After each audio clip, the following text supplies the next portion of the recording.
모두의 건강을 생각하는 쿠키 건강 뉴스 시작하겠습니다. 첫 소식입니다.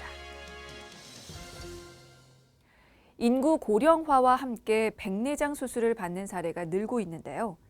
백내장 수술을 받은 사람 4명 중 1명은 눈에 넣은 인공수정체의 종류를 모르는 것으로 조사됐습니다. 최근 한국소비자원이 백내장 수술 경험자 410명을 대상으로 조사한 결과 25.4%가 자신의 눈에 삽입한 인공수정체가 단초점인지 다초점인지 모른 채 수술했다고 답했습니다. 절반에 달하는 49.8%는 단초점 인공수정체가 보험급여 적용이 되고 다초점은 비급여라는 점도 몰랐습니다.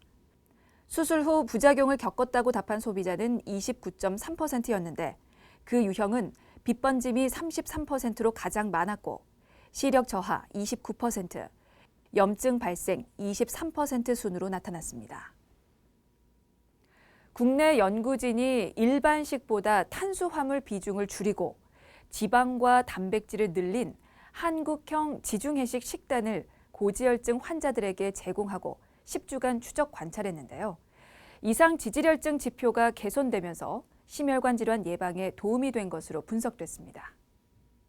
강남 세브란스병원 가정의학과 연구팀에 따르면 지중해식을 섭취한 그룹의 평균 몸무게가 1.76kg, 허리둘레는 1.73cm 줄었습니다. 반면 일반식을 섭취한 대조그룹은 몸무게 0.26kg, 허리둘레는 0.15cm 감소하는 데 그쳤습니다. 연구팀은 지중해식은 나쁜 콜레스테롤로 불리는 LDL 콜레스테롤, 지방간, 공복 혈당 등의 지수 역시 낮췄다며 체내 염증과 인슐린 저항성을 줄여 심혈관 질환을 막는 효과를 갖는다고 설명했습니다. 혈당, 혈압, 중성지방 같은 대사 위험인자가 코로나19 확진자의 중증 합병증 발생과 연관이 깊은 것으로 나타났습니다. 고려대 안암병원 내분비내과 연구팀이 국내 확진자 4천여 명의 자료를 분석한 결과 비만하지 않아도 대사 위험인자가 있는 경우 중증 합병증 위험이 41% 높았습니다. 또 비만 여부와 상관없이 대사인자가 하나씩 늘어날 때마다 중증 합병증 발생 위험은 13%씩 증가했습니다. 연구팀은 비만도 코로나19 중증의 악화를 야기할 수 있지만 대사 위험 요인은 그보다 더 밀접한 영향을 미친다는 사실을 확인했다고 전했습니다. 식품의약품안전처가 배달 음식으로 인한 식중독 사고를 예방하기 위한 배달 음식 위생관리 매뉴얼을 배포했습니다. 먼저 음식점의 경우 조리도구의 교차 위험이 없도록 주의하고 어류와 육류, 가금류 조리 시 중심 온도가 75도씨 이상 되도록 가열해야 합니다. 또 배달 용기는 식품용 표시가 있는 기준에 맞는 제품을 사용합니다. 배달 종사자는 따뜻한 음식과 찬 음식을 구분해 담아야 하며 소비자는 음식을 받고 바로 먹되 양이 많을 경우 미리 용기에 담아 냉장 보관하는 것이 좋습니다. 장기 이식 환자가 암 절제나 항암 치료를 받아 면역력이 떨어질 경우 합병증과 감염 위험이 크다는 우려가 있는데요. 장기 이식을 했더라도 위암 수술에는 문제가 없다는 연구 결과가 나왔습니다.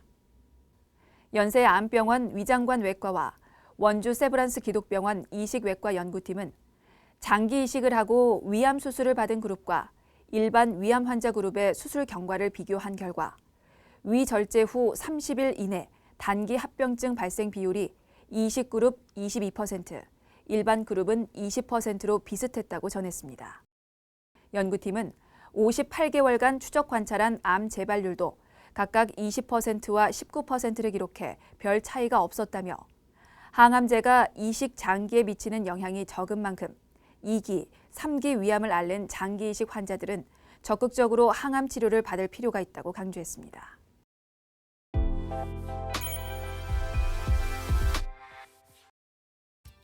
아삭하고 새콤달콤한 사과, 요즘 제철을 맞았죠. 각종 비타민과 식이섬유가 풍부해 하루 사과 한 알은 변비 해소와 미용 증진에 탁월하다고 알려져 있는데요. 건강에 좋고 맛도 일품인 사과를 다른 과일과 잘못 보관했다가 이 맛이 떨어질 수도 있고 또 다른 과일을 무르게 할 수도 있어서 유의할 필요가 있습니다. 관련해서 식품의약품안전처에서 저장성과 품질에 영향을 주는 농산물을 안내하고 이로 인한 피해를 최소화할 수 있는 정보를 제공했는데요. 지금 공유합니다. 사과는 식물 호르몬인 에틸렌을 많이 만들어내는 농산물 중 하나입니다. 에틸렌이 무엇이냐 하면요. 과일이나 채소가 익어가면서 자연스럽게 생성돼 식물의 숙성과 노화를 촉진하는 호르몬인데요. 이게 수확 후에도 식물의 숨구멍인 기공에서 가스로 배출이 됩니다. 그래서 일부 과육을 무르게 하거나 엽록소를 분해해 채소 품질을 저하시킬 수가 있습니다. 구체적으로 좀 이렇게 농산물 품질에 영향을 주는데요. 브로콜리라든지 파슬리, 시금치는 잎이 누렇게 변색이 되고 또 양상추의 반점을 형성한다든지 당근의 쓴맛 증가, 또 양파나 감자의 발화 촉진과 건조, 아스파라거스의 조직이 질겨지게 하는 등의 현상을 발생시키고요. 특히 사과, 토마토, 바나나, 살구, 복숭아, 아보카도, 자두, 망고, 또 무화과 등은 수확 후에 에틸렌 생성이 많은 과일 또 채소인데요. 이것들을 에틸렌에 민감한 농산물인 키위, 감, 배, 오이 등과 같이 두면 성숙과 노화를 촉진해서 쉽게 부패할 수 있습니다. 물론 이렇게 부정적인 측면만 있는 건 아닙니다. 에틸렌이 가지는 장점이 될 만한 특징도 있는데요.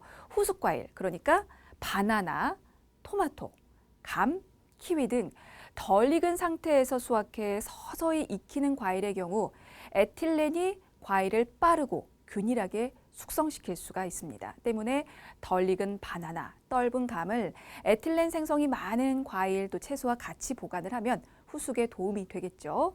자, 그리고 사과, 복숭아, 자두, 살구 등은 에틸렌 발생량이 많으면서도 에틸렌에 민감합니다. 이런 과일은 스스로 숙성과 노화를 촉진하기 때문에 보관에 주의하는 게 좋습니다. 되도록 다른 과일과 따로 보관하고 상처를 입거나 병충해 걸린 과일은 스트레스로 인해서 에틸렌 발생이 증가하기 때문에 보관 전에 골라내는 게 좋습니다. 또한 에틸렌은 냉장 등의 낮은 온도와 8% 이하의 산소 농도, 또 2% 이상의 높은 이산화탄소 농도에서 발생이 줄어드니까요. 공기를 차단하는 식품용 랩 등으로 개별 포장해서 저온에서 보관하면 도움이 된다고 합니다. 이상 건강톡톡이었습니다.